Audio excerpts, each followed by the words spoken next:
सुप्रभात। मैं doctor Vibhuti Bhushan SNS RKS college Saharsa आपका स्वागत करता हूँ।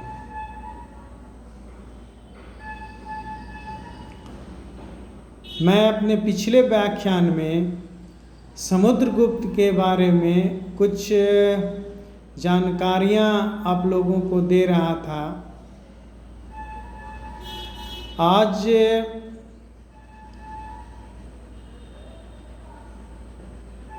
उसी व्याख्यान को आगे बढ़ाते हुए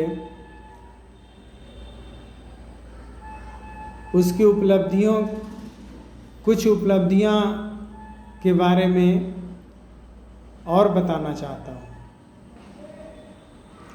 समुद्रगुप्त दक्षिणापथ के अभियान करने के पश्चात जब वापस राजधानी लौटा तो इन्होंने आर्यावर्त का एक और दूसरा अभियान किया। आर्यावर्त के राजाओं के विरुद्ध फिर से एक सैनिक अभियान किया, जिसे आर्यावर्त का द्वितीय अभियान कहा जाता है। माना जाता है कि समुद्रगुप्त प्रथम अभियान में आर्यावर्त का जो प्रथम अभियान था उसमें आर्यावर्त के राजाओं को हराया था, उसका उन्मूलन नहीं किया था, जिसके कारण समुद्रगुप्त के राजधानी से अनुपस्थित रहने की परिस्थिति में इनके विरुद्ध विद्रोह शुरू कर दिया था। और उन्हीं विद्रोहों को समाप्त करने के लिए समुद्रगुप्त को आर्यावर्त का द्वितीय अभियान करना पड़ा था। द्वितीय अभियान में आर्यावर्त के करीब 9 राजाओं को परास्त कर उसके साम्राज्य को गुप्त साम्राज्य में मिला लिया था और करीब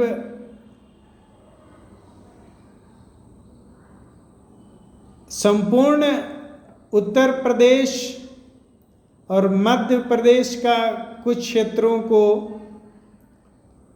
अपने अधिकार में ले लिया था।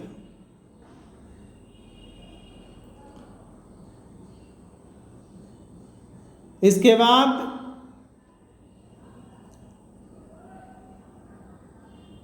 समुद्रगुप्त ने आठवीं राज्यों के विरुद्ध अभियान किया, जो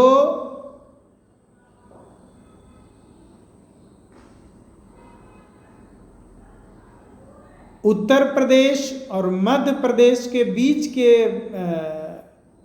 क्षेत्रों में शासन कर रहे थे और वो दक्षिण भारत के मार्गों को अवरुद्ध करते थे। संभवतः उन्हीं मार्गों को अधिकार में लेने के लिए आठवीं राज्यों के विरुद्ध अपना सैनिक अभियान कर उसे अपने अधीन किया था और दक्षिण के मार्ग को सुगम बनाया था।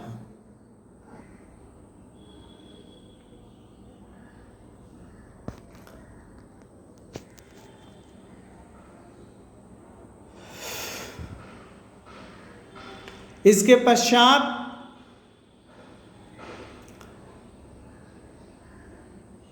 प्रयाग प्रशस्ति के 22वें पंक्ति से हमें कुछ सीमावर्ती राज्यों की जानकारी मिलती है, जिसे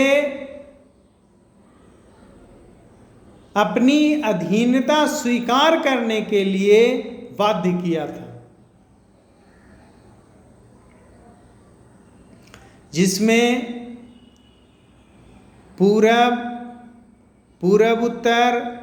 उत्तर और पश्चिम क्षेत्रों के राज्य सम्मिलित थे।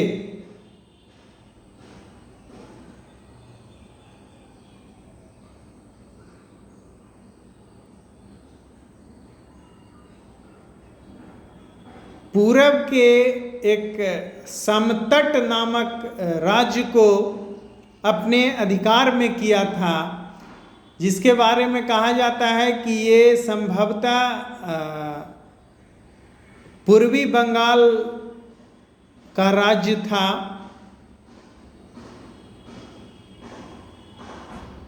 उसे अपने अधिकार में किया।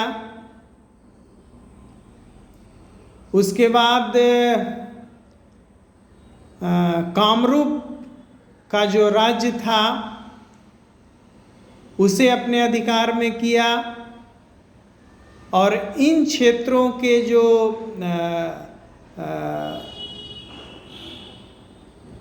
व्यापारिक केंद्र, जो बंदरगाह थे, उन पे अधिकार प्राप्त किया।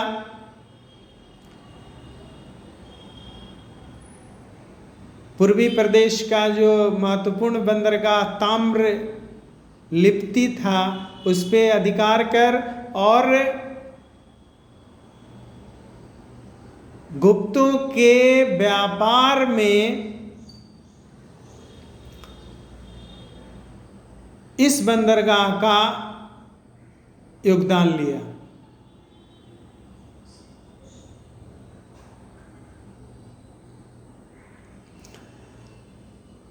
इसके बाद नेपाल के क्षेत्रों को भी अपने अधिकार में लिया,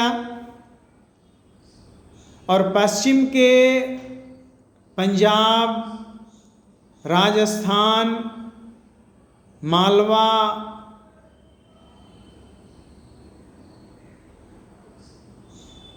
इन सभी क्षेत्रों के कुछ राज्यों को अपने अधिकार में लिया और साम्राज्य सीमा का विस्तार किया।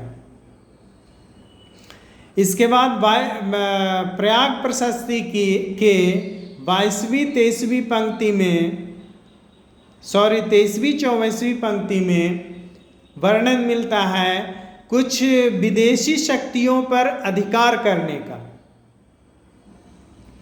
जिसमें दैवपुत्र शाहानुशाही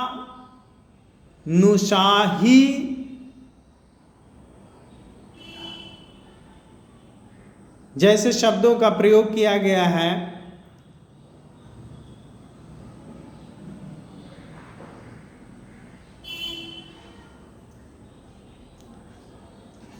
जिससे इतिहासकारों का कहना है कि ये संभवतः कुषाण लोग होंगे, क्योंकि कुषाण लोग ही इस तरह का उपाधि ग्रहण करते थे।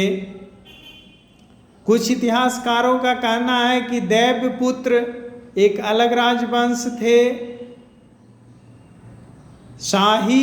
शाहानुशाही एक अलग राजवंश थे, लेकिन इन वाद विवादों के पश्चात निष्कर्षतः यह माना जाता है कि संभवतः दैवपुत्र शाहानुशाही संभवतः कुषाण लोगों को ही कहा गया है, जिसकी उपाधि दैवपुत्र महाराजाधिराज रहा करता था, उसी का रूपांतरण है।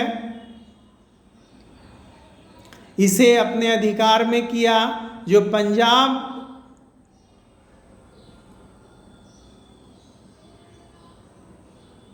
पश्चिमी पंजाब क्षेत्र में शासन कर रहे थे,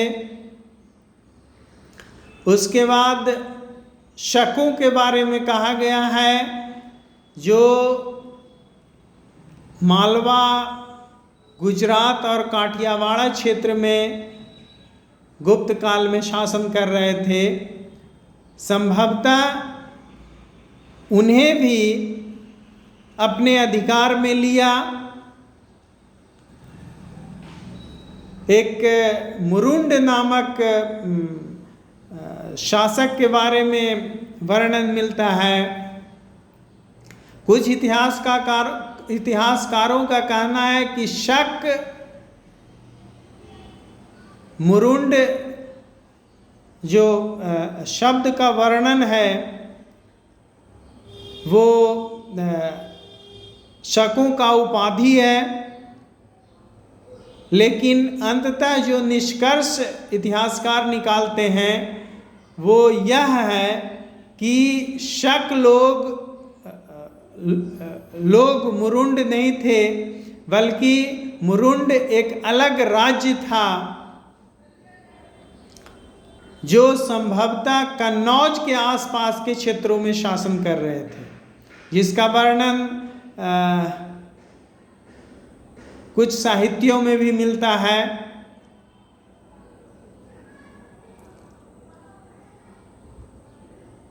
इस प्रकार मुरुंडों को भी अपने साम्राज्य में मिलाने के पश्चात सिंघल द्वीप को भी अपनी अधीनता स्वीकार कराई। चीनी स्रोतों से पता चलता है कि सिंघल राजा उपहार आदि के साथ अपने दूत समुद्रगुप्त के पास भेजा था।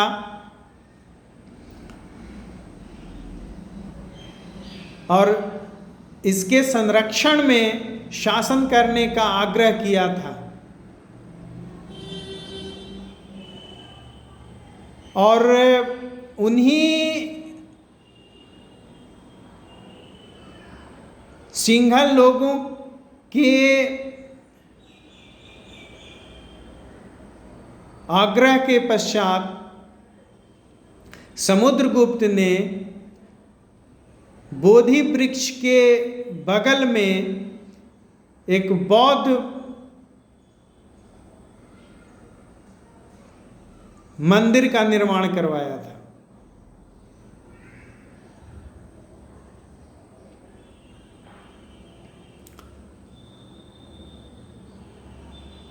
इस प्रकार सिंघल लोग इनकी अधीनता स्वीकार करते थे। इसके पश्चात प्रयाग प्रशस्ति में उल्लेख है, सिंघल आदि सर्वद्वीप वासी भी, अर्थात सिंघल द्वीप के अलावे कुछ द्वीपों पर भी इनका अधिकार था। इन शब्दों के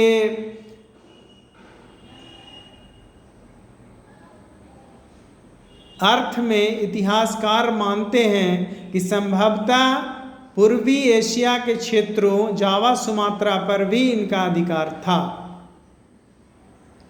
क्योंकि जावा, सुमात्रा के जो शासक थे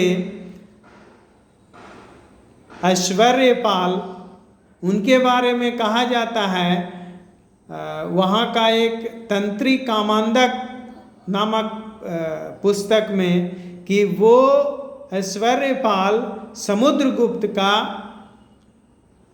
वंशज थे। इन आधारों पे कुछ इतिहासकारों का मानना है कि सिंघल द्वीप के अलावे पूर्वी एशिया के कुछ द्वीपों पर भी समुद्रगुप्त का अधिकार था।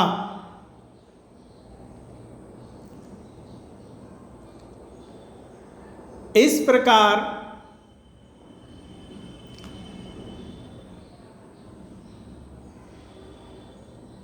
गुप्त साम्राज्य एक बहुत बड़े क्षेत्र में फैला हुआ था।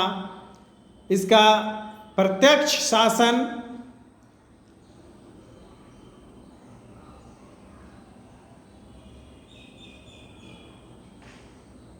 पूरब में बंगाल की खाड़ी से पश्चिम में मालवा तक, उत्तर में हिमालय से लेकर दक्षिण में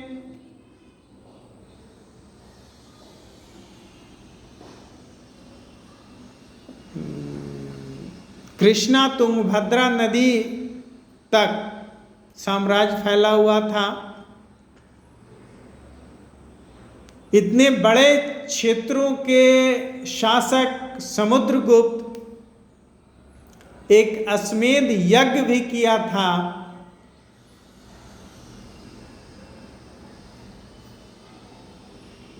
जिसका वर्णन कई लेखों में हुआ है। इसकी पुष्टि उसके अश्वमेध प्रकार के सिक्कों से भी होती है, जिसके अग्रभाग पे यज्ञ यूप में बंधे अश्व का चित्र अंकित है और पृष्ठभाग पर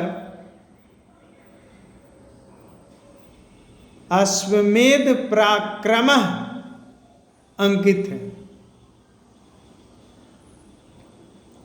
इससे यह प्रमाणित होता है कि समुद्रगुप्त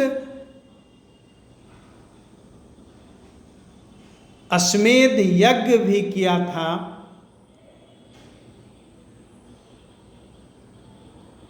ये बहुमुखी प्रतिभा के धनी व्यक्ति था, जो खुद विद्वान और विद्या का प्रेमी था, संरक्षक था, संगीतज्ञ था, जिसकी पुष्टि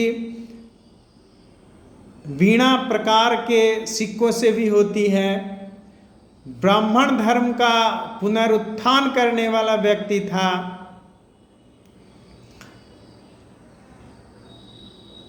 ये करीब संपूर्ण भारत को चंद्रगुप्त मौर्य के बाद दूसरा ऐसा शासक हुआ भारत में, जो करीब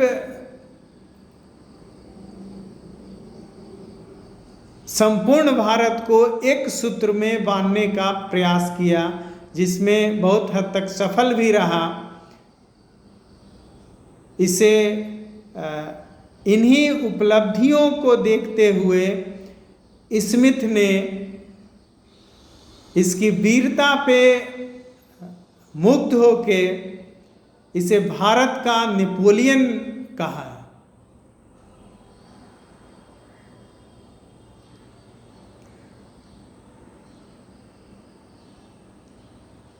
इस तरह समुद्रगुप्त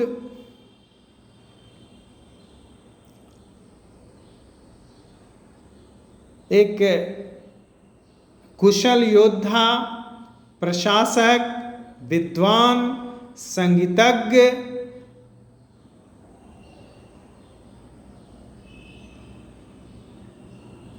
सभी धर्मों का सम्मान करने वाला व्यक्ति आदि सभी गुण इसमें व्याप्त थे। इस कारण समुद्रगुप्त प्राचीन भारतीय इतिहास के एक महत्वपूर्ण शासकों में से एक थे।